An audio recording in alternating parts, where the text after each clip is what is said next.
Eu vou dar o exemplo do Léo Lins. Vamos sair da abstração, vamos no concreto. O Léo Lins, ele é um comediante, que ele está num palco de teatro, com um cenário, com um figurino vestido de palhaço, onde o flyer dele diz: eu estou vendendo um show de piadas pesadas. Isso é uma coisa. Ele não está afirmando, ele não está fazendo afirmativas do que ele verdadeiramente acredita. Ele não está fazendo um discurso, ele não está fazendo um tratado sobre ter preconceito com pessoa A, B ou C. Isso é uma coisa. A outra coisa, e de novo, a linha tem uma parte que é cinzenta.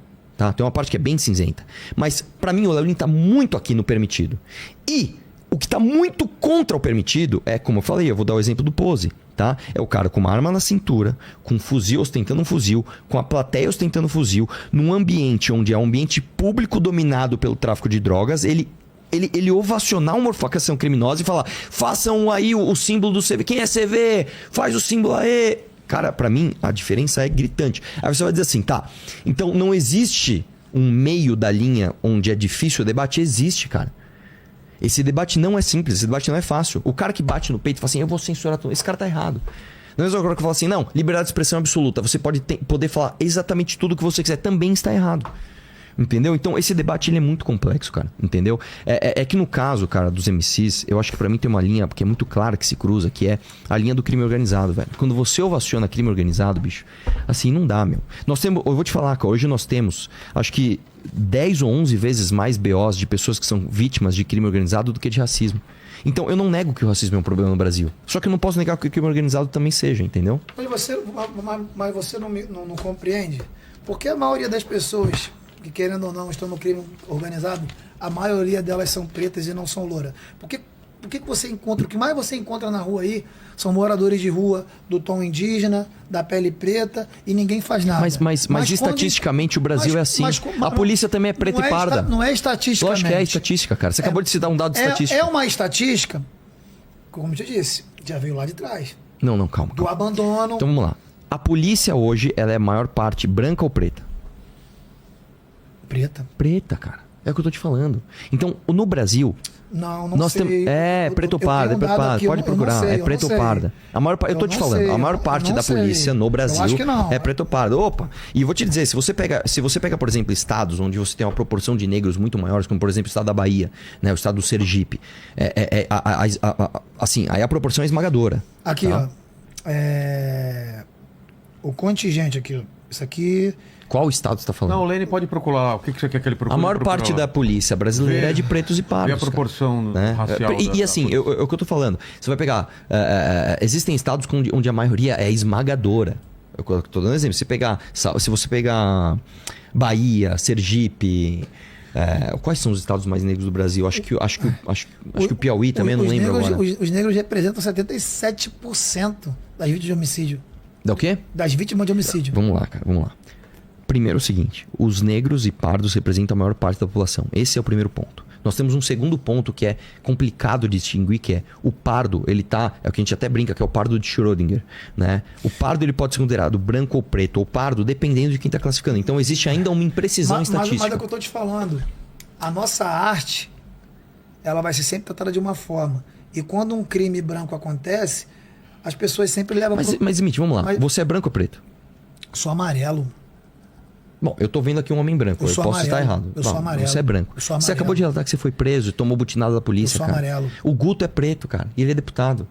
Então, é óbvio que a gente pode aqui trazer uma série de dados estatísticos, só que não dá pra você dizer que a polícia só mata preto, ou só prende preto, ou que o cara, quando é branco, ele fica impune. Eu acabei de falar pra você, eu sou branco, cara, eu me considero branco. Se eu tivesse com um fuzil aqui, igual o MC Pose do Rodo estava no show, eu sairia daqui preso, cara. Não, então os crimes... Tô vindo pra cá, né? Tá errado. Então, os crimes de opinião dos brancos são aceitáveis e dos negros devem ser descriminalizados. Não existe crime de opinião. No Brasil não existe crime de opinião. Só que assim, cara, eu queria mostrar, né? Coisas, fica à vontade, cara. Manda bala. Beleza. É áudio ou vídeo? Áudio. Eu trouxe áudio pra botar aqui, que é até mais prático do que falar. Bota ali, coloca aqui. Então, Bike de áudio eu Mas tá entendo, no mano. ponto, Manda ou- brasa. Tá no ponto, tá no ponto. Senão eu Posso- faço posso- uma pergunta. Posso passar os dados aqui dos você- policiais? manda lá. É o seguinte, ó, os brancos são 56,8% do efetivo. É o que tá aqui. Não, E vamos lá. foram vítimas de 34,5% foram vítimas de homicídio. É isso aí. Já os negros são 42% do contingente, com mais 62,7% de todos os Então dá assassinatos. potência aí mesmo. Existe um problema estatístico. como Os eu te falei, policiais negros, mesmo sendo a maioria, são os que mais morrem no país, é isso? É isso. Então é isso. Não sendo a maioria. Aqui, ó. Enfim. Tá. Enfim. Manda. Vamos lá. Uma pergunta aqui pro... Ele você falou, quer se inclui pardo, vai pra Mas você 55. quer Né? mostrar Que eu tô te falando, o alguma problema coisa ou tá vamos pra justamente pergunta nessa primeiro? classificação do Quero mostrar. pardo, né? Pode falar aí, pode falar. Pode falar? A pergunta é pro Arthur. né? pra Uma mim? pergunta para o Arthur, tá? Na sua visão, leis como a proposta da lei anti-Oruan são legítimas ou podem abrir precedentes perigosos para a censura? Como diferenciar entre apologia ou crime e uma crítica social ou retrato artístico da realidade? Vamos lá, novamente. O projeto de lei, especificamente o projeto de lei anti-Oruan, ele é um projeto de lei que ele é administrativo. Isso é a primeira coisa que tem que deixar claro. O projeto de lei anti-Oruan, ele não visa proibir o discurso, o que eu discordo, acho que deveria, mas isso é um outro passo. O projeto de lei anti-Oruan ele é um projeto somente administrativo. Vamos lá. Isso pode derivar para a censura? Sim. Qualquer tipo de restrição de liberdade de expressão pode derivar para a censura, por isso é um debate tão difícil. Tá aqui a câmera, né? Eu tô perdido, né? Tá aqui. Né? Por isso que é um debate tão difícil. Isso não é uma coisa simples. Eu não posso simplesmente chegar aqui e falar assim, nós vamos acabar com todas as músicas que fazem qualquer tipo de menção à droga. Fudeu. Você não pode, sei lá, o Gabriel Pensador cantando Cachimbo da Paz, ele tem que ser preso. Sei lá, não é. Por isso que é sempre assim. É sempre você tem que analisar caso a caso e entender o contexto. Outra coisa, quem é que vai dizer o que é crime ou não é? Não é o Arthur, não é o Smith, não é o Vilela. É a sociedade, através de um debate que já houve, antes de eu nascer, Mas isso morre que criminalizou a isso morre apologia ao na mão crime. do juiz, não morre? Mais ou menos, porque o juiz, ele, Mas teoricamente... você já ele percebeu que a maioria dos juízes, todos eles, são pessoas altamente de privilégio? Eu vou te falar por quê. Claro, o cara, para ele ser juiz, ele teve que estudar muito. E para ele estudar muito, geralmente ele teve que ter uma família que deu condições dele não precisar trabalhar para estudar. E eu vou te dizer mais, Smith, esse aqui é uma seara que a gente denuncia bastante, porque a esmagadora maioria do Poder Judiciário do Brasil, inclusive do Ministério Público, etc., tem um pensamento diferente do que a gente tem. Eu sou um cara mais à direita. A gente entende o Poder Judiciário como um poder mais à esquerda. Quais são os mecanismos institucionais que nós temos para evitar isso? Você vai para a primeira instância, que é um juiz, depois você recorre para uma segunda instância, que é um colegiado, depois você tem outras instâncias, etc, etc. É perfeito? É claro que não. Mas é o mecanismo que nós temos hoje e de todos os países civilizados e democráticos do mundo para ser feito assim. O que eu acho que a gente tem que fazer, cara, aí é uma coisa que a gente pode até entrar num outro debate. Nós precisamos educar principalmente os jovens do Brasil na educação fundamental e básica, que é onde a gente falha, para que ele tenha condições de prestar um vestibular e entrar junto com o filho do playboy numa faculdade pública. Porque não é isso que acontece hoje. Mas desde a história, quando você fazendo... Quem começou, no caso, a dar aula? Os padres, os burgueses. Desde aquela época. Não, Jesuíta. Sim. Não, mas os jesuítas aqui, eles catequizaram a gente de uma forma errada. Tá? Eles faziam as pessoas pretas e indígenas renegarem as suas crenças à mão de ferro, com o feudalismo. E dizendo Não, que é era... outra coisa, calma, é outra coisa. Não, calma, não sim. mistura. Vamos lá, vai. Mas volta pra cá. Tá. Mas, quando Dom João VI vem pra cá, com a comitiva de 70 pessoas, eles inauguraram as primeiras universidades. E aí hoje, você, por exemplo, quando vai para um Enem, ou vai automaticamente para um curso desse que todo mundo presta perante a sociedade, para poder passar, as melhores vagas sempre vão ficar, querendo ou não, aí eu não posso falar nem só o playboy, mas a pessoa que tem condição de ter um estilo, de ter um estudo melhor. Ela vai sempre ocupar o lugar da meio. Claro, exceções acontecem. Na maioria das vezes, a cada dia que passa, tem mais minas pretas, homens pretos, sabe? Conseguindo o seu lugar ao sol. Claro, tá a maior prova aí o ministro que era o tribunal. Rapaz, qual é o nome dele? Rapaz. Você tá falando do presidente do STF, o cara, que falamos que ele era o Batman negro. Como era o nome dele mesmo? Caramba, esqueci o nome. Joaquim Barbosa. Claro. Joaquim Barbosa. O cara foi virar juiz quase com 70 anos de idade. Saca? Só que dentro da escola já é uma coisa que não é só educação. É uma coisa que tem que prezar o quê? na alimentação. Porque na maioria das vezes, muitas vezes, eu ia para a escola não por conta da matéria. Eu ia por conta da comida.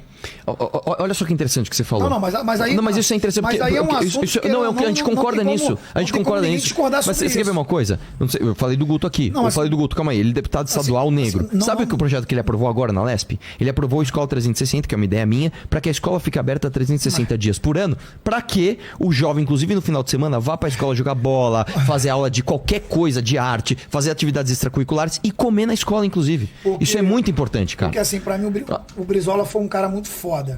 Brizola e o Darcy Ribeiro. Eles foram um cara que criaram esse projeto que foi os Brizolão na época. Infelizmente eu não peguei, mas uma geração mais antiga do que a minha pegou, falou que era tempo integral, comida de qualidade. Porque assim, agora, de verdade, como é que você automaticamente ganhando R$1.500 por mês, né?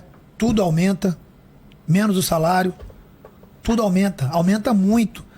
Então, como é que um pai de família para mim é o maior economista que tem. Porque na favela o que eu mais via era um cara com 10 filhos pequenos, uma mãe doente em casa, a esposa, o cara ainda conseguia levar a filha para comer no McDonald's. Eu falava assim, mano, o que esse cara tá fazendo? Esse cara tá espremendo dinheiro para ver se salga um caldo. Então, mas vamos lá. Já o primeiro, já tinha que ir lá em cima tirar todos os impostos, juros e taxa para os empresários. Entende? Uma vez eu vi o louco do Enéas falando, porque hoje eu nem sei em que pé ou em que gráfico está isso. O Enéas falava que na época o país no mundo que tinha a maior porcentagem de juro era a Grécia. Isso era em 95, isso eu estou falando só... Sim. Era 16%. O Brasil na época era 19%, mas não anual. Mensal.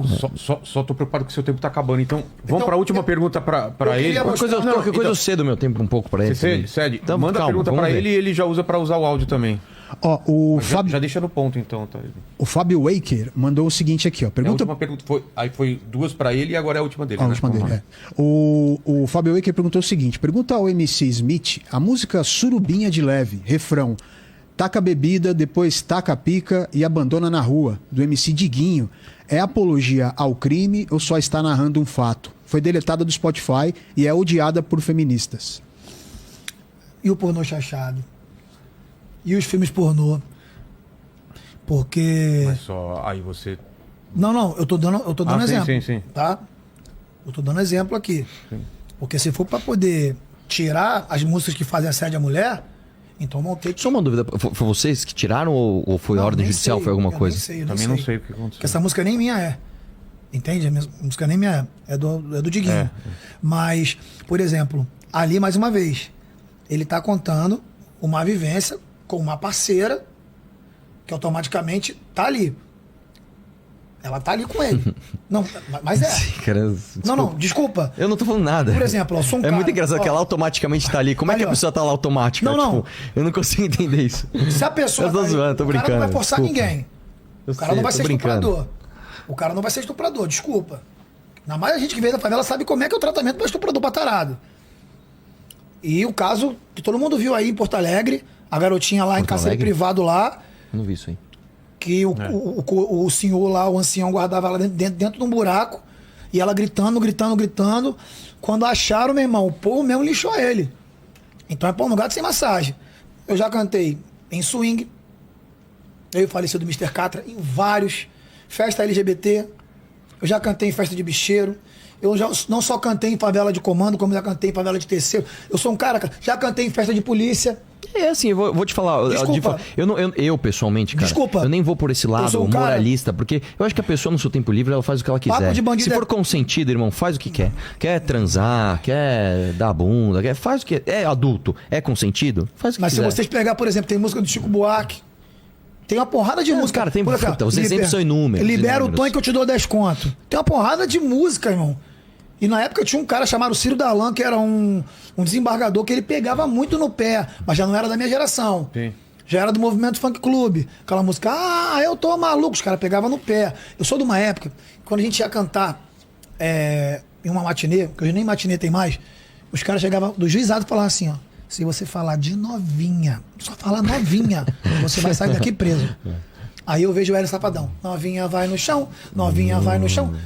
E é o quê? A industrialização que o funk se tornou. O funk mudou o país. Sertanejo não é mais sertanejo, veio por causa do funk. Eu quero tchu, eu quero tchá. O naipe baiano, o axé não é mais axé, agora é naipe baiano, com os dizeres do funk. Piseiro, arrocha, brega funk. Aí vamos lá. Posso pegar esse gancho que você falou? Porque assim, eu concordo com você o seguinte. Pagode. Então assim, o funk, ele mudou a estética todinha. Porque até então, música popular brasileira somos nós. Porque se você quiser assistir um show do Djavan, do Caetano Veloso, de qualquer desses fenômenos, você não paga menos de R$300. Ah, sim. Então não é MPB, é MEB, música da elite brasileira. Pessoas que só têm condições, mesmo. Um favelado tem condições de ver um Eric Clapton, quando vem aqui em São Paulo. De ver por exemplo, um cover do Nirvana, do Barry White. Me desculpa, não tem condição. Entende? Então, quando o samba se industrializou ali no final dos anos 80 para 90, que começou já ir para dentro da gravadora, ficou um buraco dentro da favela. Ficou uma ausência. E onde tem uma ausência, alguém vai ocupar. E aí que entra, na época, o rap do Racionais, Realidade Cruel, Facção Central, GOG e entre outros. E veio o Funk Miami pro Rio de Janeiro, que é o primeiro filho do hip hop. Hoje tem drill, hoje tem trap, hoje tem funk de funk, mas o primeiro filho do hip hop é o Funk Miami, que é aquela coisa mais bunda, mais mulher e tal. E é onde começa a criminalização do Rio de Janeiro, no Arrastão de 1992, na praia de Ipanema. E aí o que eles fizeram? Eles proibiram o funk de tocar isso. Isso é histórico. Eles proibiram o funk de tocar em todos os lugares de clubes. Rômulo Costa foi preso, da Furacão 2000. Rômulo Costa, Zezinho da Zezé Disco, porque naquela época tinha o negócio dos bailes de corredor, né? E aí conseguiram. Mas aí, quem manteve esse funk foi a favela. Então o funk, ele tem dois funks, Arthur. Tem um funk que é o alvejado, que é o nosso funk, que essa moda toda vai passar. Daqui a pouco vai aparecer um outro segmento e todo mundo vai deixar de cantar o funk e a gente vai continuar se fudendo. E tem o funk que já fura a bolha. Mas posso falar uma coisa aqui? Cara, isso que você tá falando cara, eu acho genial, de verdade. Eu vou te fazer uma pergunta. E eu acho que você vai concordar comigo. O cachorro da madame no shopping, o que ele faz? Ele mija no pé de segurança. Ele caga no pé de segurança. Desculpa, perdi. O cachorro da madame. Ele come filé mignon. O vira-lata, com o seu grupinho, ele pode entrar dentro do shopping? O vira-lata, o cachorro vira-lata pode entrar? Estamos falando de animais irracionais, estamos nem falando do nosso meio. Calma, claro que pode, velho. Sozinho. Não. Mas o cachorro da madame sozinho também não pode entrar. Não, a gente sabe, mas tem um dono. É isso que eu quero te falar. Lógico, é óbvio. É isso que eu quero te falar. É que a sua abstração ela é ruim. É isso que eu quero te falar. Tem um dono. Então o cachorro da madame com o dono, ele pode fazer o que ele quer. Já um vira-lata que é perdido no mundo, foda-se.